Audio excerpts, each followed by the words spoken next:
Rameau Normil a été écarté.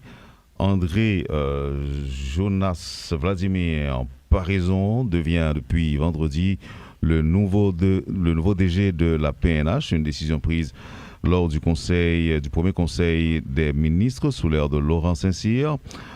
Nous allons donc arrêter les bandits et les remettre à la justice dans le respect de la loi, promet l'inspecteur général Vladimir Paraison au moment de son installation.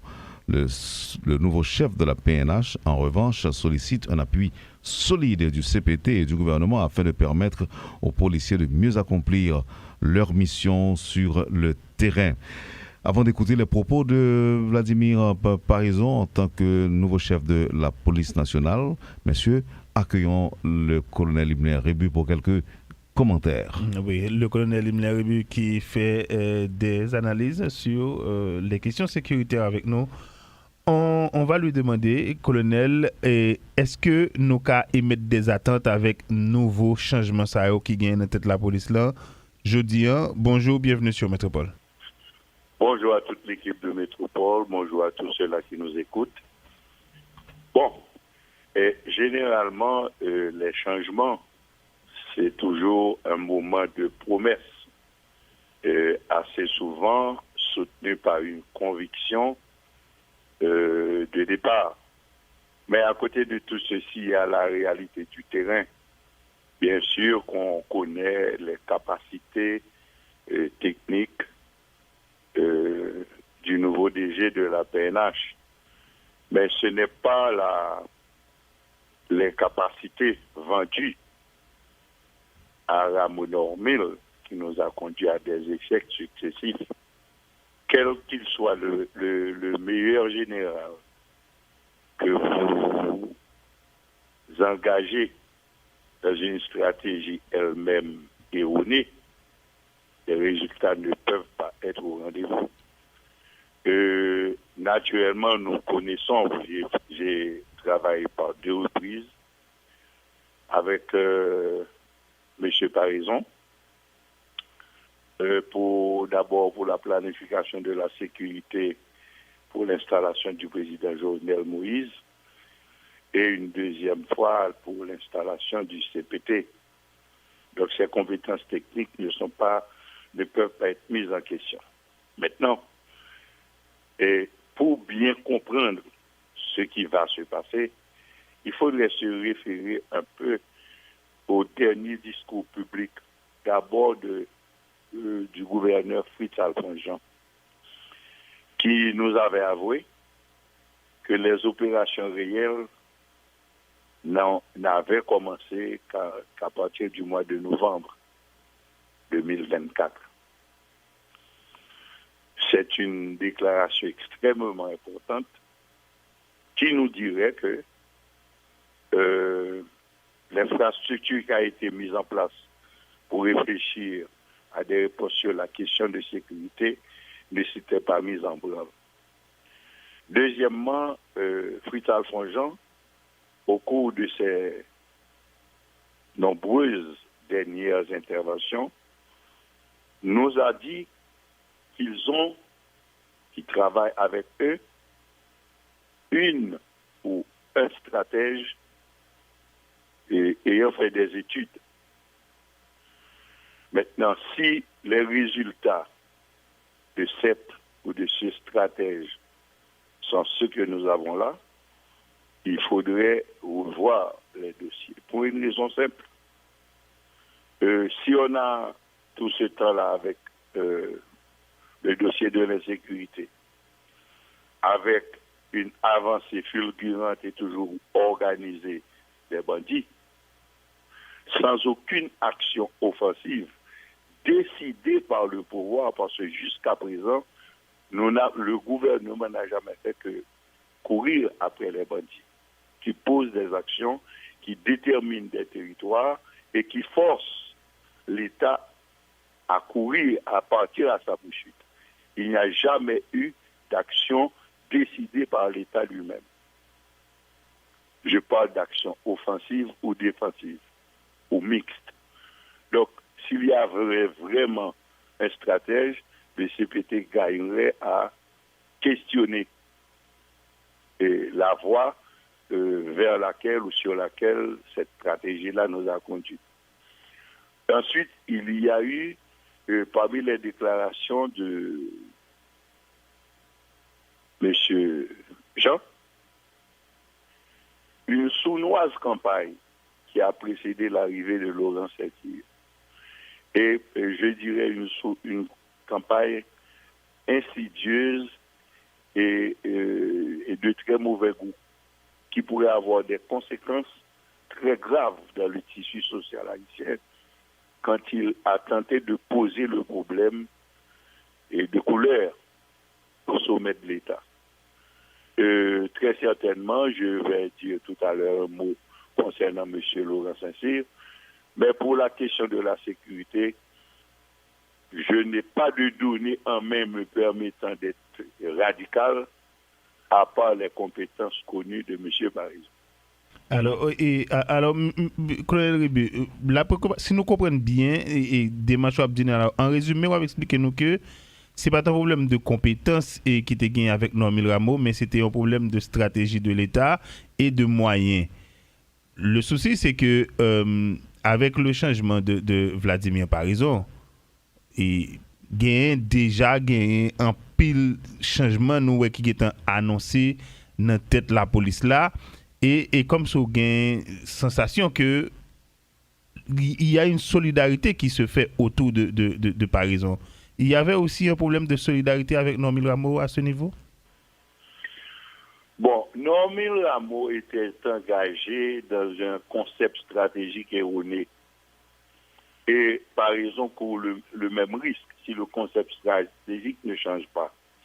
On a 3 forces sur le terrain. Il n'y a pas d'harmonisation. J'ai personnellement travaillé avec le gouverneur Fridjan tout au début de son apparition comme coordonnateur du CPT sur l'infrastructure institutionnelle, ce Conseil national de sécurité, qui devrait harmoniser l'action des forces sur le terrain. Rameau a été engagé dans une guerre avec des moyens inadéquats. Et c'est la plus grande bêtise que je continue à ne pas comprendre, le choix des blindés. C'est un choix perdant à 99,99%. Maintenant, pourquoi avait-on fait ce choix? Parce que dans l'acquisition du matériel de guerre, c'est l'option doctrinale et l'option stratégique qui décident du choix du matériel. Or, le choix des blindés était un mauvais choix. Et les dernières déclarations du représentant du Kenya en Haïti en apportent la preuve, parce que comment comprendre qu'on peut se procurer un matériel coûtant des millions de dollars qui peut être détruit avec des cocktails Molotov ne coûtant pas 500 gouttes l'unité et utilisé par des personnes qu'on croit être tout simplement des bandits à sa part de la chair à canon. Il y a toute une stratégie derrière l'action des bandits, c'est très clair. Il n'y a aucun bandit qui pourrait rentrer dans l'art, dans l'art du génie militaire pour préparer des trappes et faire tomber des blindés et les capturer. C'est beaucoup plus important. Mis à côté aussi les négligences tactiques sur le terrain. Parce que en zone de conflit, le déplacement d'un convoi doit être sécurisé. On va pas dire qu'il de blindés qui tombent dans tranchées qui creusées par des bandits et effectivement va tomber là-dedans. Ça fait un. Il y a, pour moi, le choix du matériel était erroné. Simplement une transaction commerciale qui fait au sommet côté chaque monde, petit comme paro, et puis on s'en fout pas mal des résultats. Les blindés ne pourront jamais donner des résultats en matière tactique. Maintenant, on a fait l'option des drones. Les drones ont l'avantage du contrôle de l'espace aérien et l'avantage de la capacité de voir. Mais je ne crois pas qu'on ait suffisamment utilisé des éléments stratégiques dans l'action des drones. D'abord, dans la sélection des drones.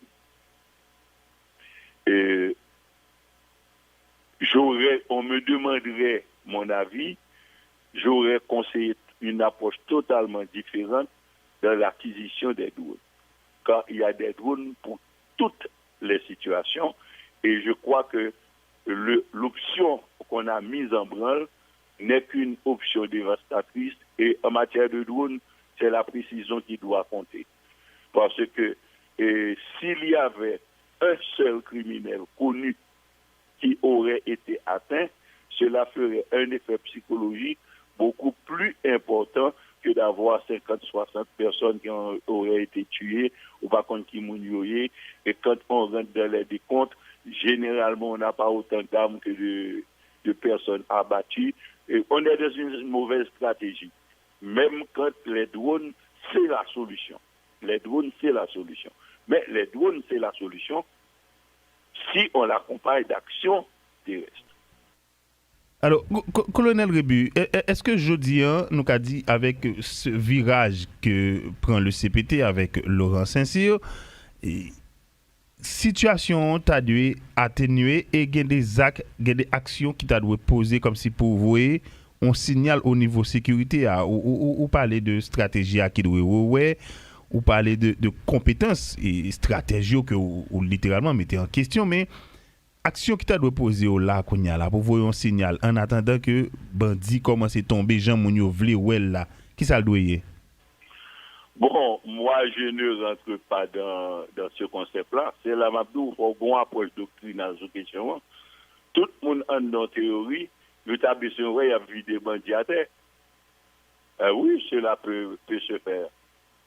Mais est-ce que cela va résoudre le problème de fond que nous avons? Moi, j'ai une approche totalement différente et une approche anti-guerrière. Je ne suis pas pour la guerre. Je ne suis pas du tout pour la guerre, car quelle que soit la guerre, même quand que vous engagez, même quand vous la gagnez, vous en sortez affaibli. Regardez l'histoire des États-Unis sur la scène mondiale, toutes les guerres qui ont été enclenchées. Regardez ce qui se passe aujourd'hui, ce qui va se passer dans l'Alaska le vendredi 15 août. Je crois qu'il y a trop d'atermoiements possibles. Je n'approcherai pas la question haïtienne sous l'angle de la guerre comme l'avait préconisé Fritz Alphonse Jean dans un budget apparent de guerre, etc.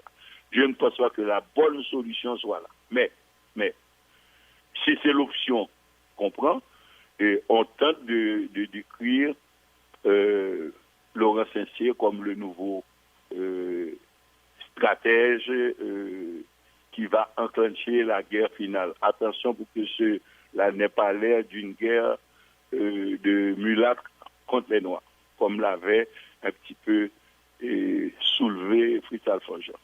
Je ferme la parenthèse. La question essentielle, c'est que Laurent Saint-Cyr n'est pas un nouveau venu.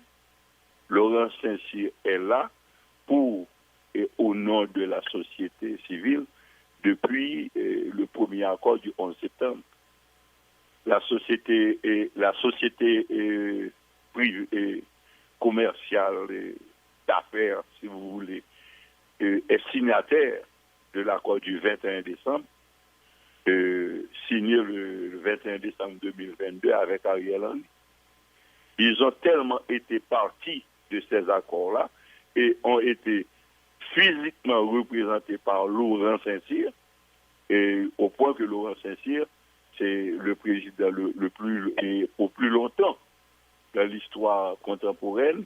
Il a été là représentant le secteur privé à la CT de Ariel Henry, qui a été un échec, et il a repris du service au CPT pour représenter le secteur privé et depuis le 24 avril. Donc ce n'est pas un nouveau venu. Donc il est parti de toutes les contre-performances qu'on a connues jusqu'à présent. Maintenant, est-ce qu'ils ont fait un rêve libérateur pour changer les données? Parce que ce que nous vivons là, il y a les données doctrinales qui sont faussées, qui ne sont pas claires. Qui sont faussées. Ensuite, l'approche stratégique est mauvaise. Et nous avons questionné Frisian pour nous connaître stratège ça, parce que c'est stratège-là qui avait fait le plan pour l'installation du CPT le 24 avril. Je ne sais pas si c'est quelqu'un qui travaille contre la nation haïtienne pour le compte du CPT, ou bien c'est quelqu'un qui ne connaît pas son métier. Mais de toute façon, un stratège, et dans les moments présents, c'est pas une plaisante. Et est-ce que Laurent Saint-Cyr va donner une autre impulsion? Je ne sais pas, je ne peux pas juger, parce que je ne l'ai pas encore vu à l'œuvre, parce que c'est un bonhomme extrêmement subtil et secret. Et quand on est subtil et secret, il y a deux possibilités. Ou bien vous êtes dans la totale ignorance de ce qui doit se faire, ou bien vous êtes tellement convaincu de ce qui doit se faire que vous adoptez le silence des bons stratèges pour vraiment gagner la guerre. Là, il faut attendre pour voir ce qui va se passer. Et je ne peux pas donner d'avis, mais si on ne change pas les données de base, on aura forcément les mêmes résultats. Voilà, colonel Ribu, merci pour disponibilité à Métropole. Bon lundi et bonne semaine sur Métropole. Merci à vous aussi, ça a été un plaisir.